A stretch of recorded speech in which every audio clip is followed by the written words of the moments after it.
Eco की बीमारी ऐसी फैली है कि नात ही तक रही नहीं बल्कि कुरान की तिलावत तक में शामिल हो गई है। जी, ईको के साथ कुरान करीम की तिलावत नाजायज से लेकर कभी कुफ्र भी हो जाए। दोस्तों अस्सलामु अलैकुम वरहमतुल्लाहि ताला वबरकातुहू। दुनियादार मौलवियों और शोरा और नुक़बा ने हमारे स्टेज का हाल क्या कर रखा है आप सब बखूबी जानते हैं। आपने देखा होगा कि बहुत सारे शोरा अपने साथ इक्को मशीन लेकर के आते हैं और जब इक्को के साथ पढ़ते हैं तो कुछ समझ में नहीं आता कि क्या क्या पढ़ते हैं और क्या नहीं पढ़ते हैं।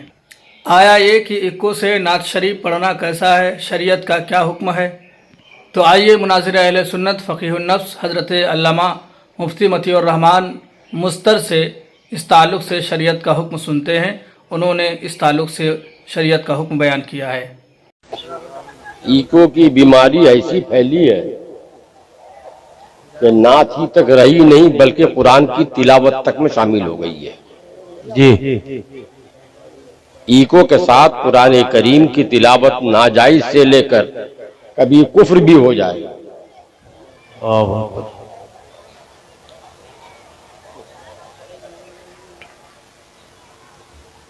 ईको में होता क्या है,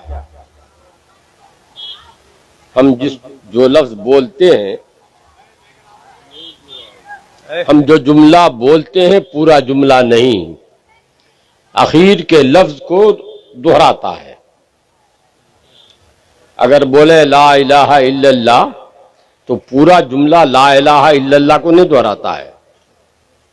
जहां सांस लेंगे, जहां रुक जाएंगे, उसी लफ्ज को दोहराएगा।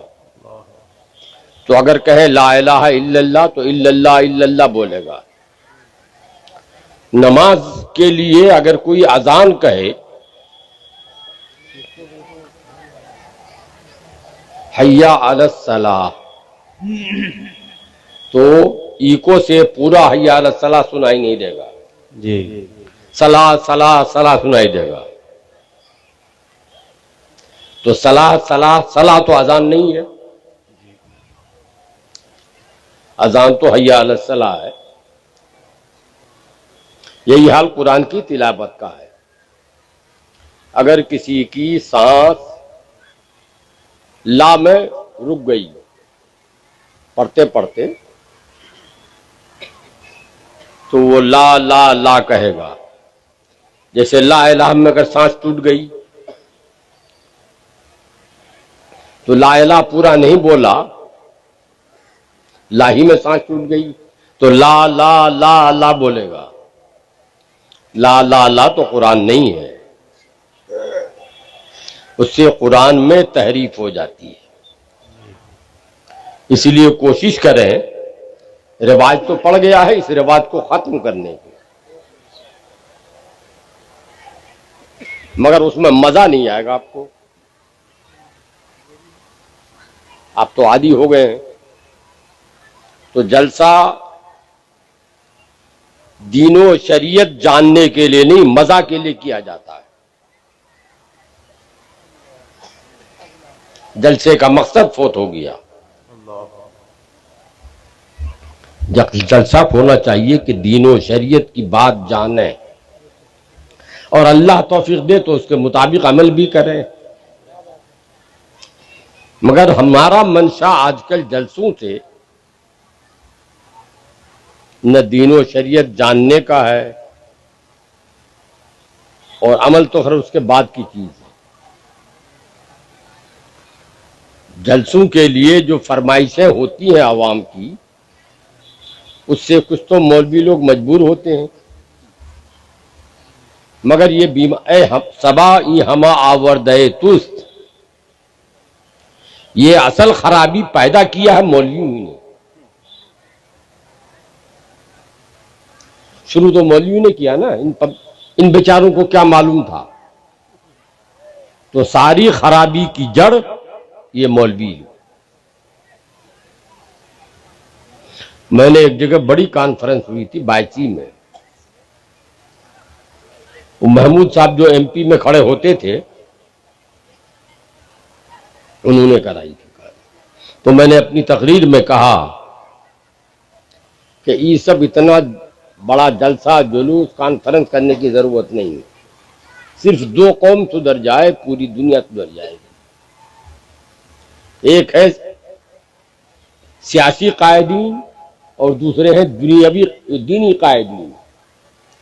ये सियासी लोग और मौलवी लोग सुधर जाएं तो पब्लिक अपने आप सुधर जाएगी। जी बेशक। न वो सुधरते हैं न ये सुधरते हैं, दुनिया कहां से सुधरेगी।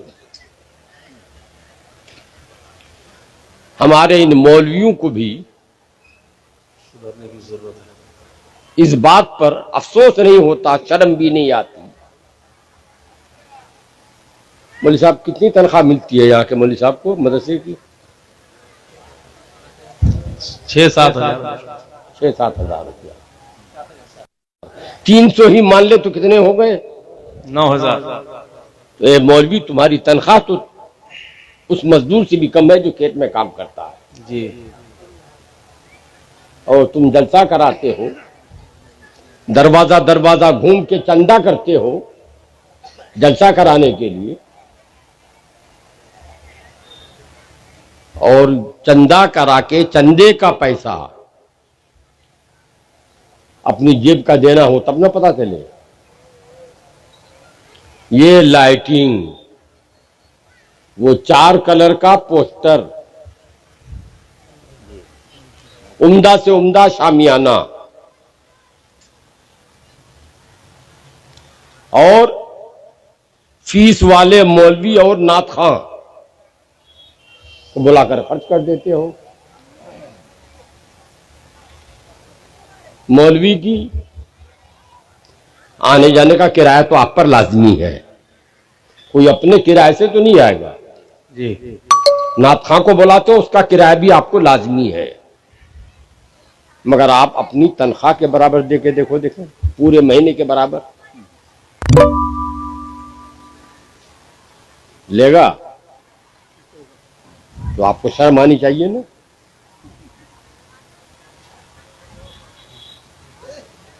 इसकी बुनियाद भी मौलवी ने डाली ना। जब आप अपनी इज्जत नहीं करेंगे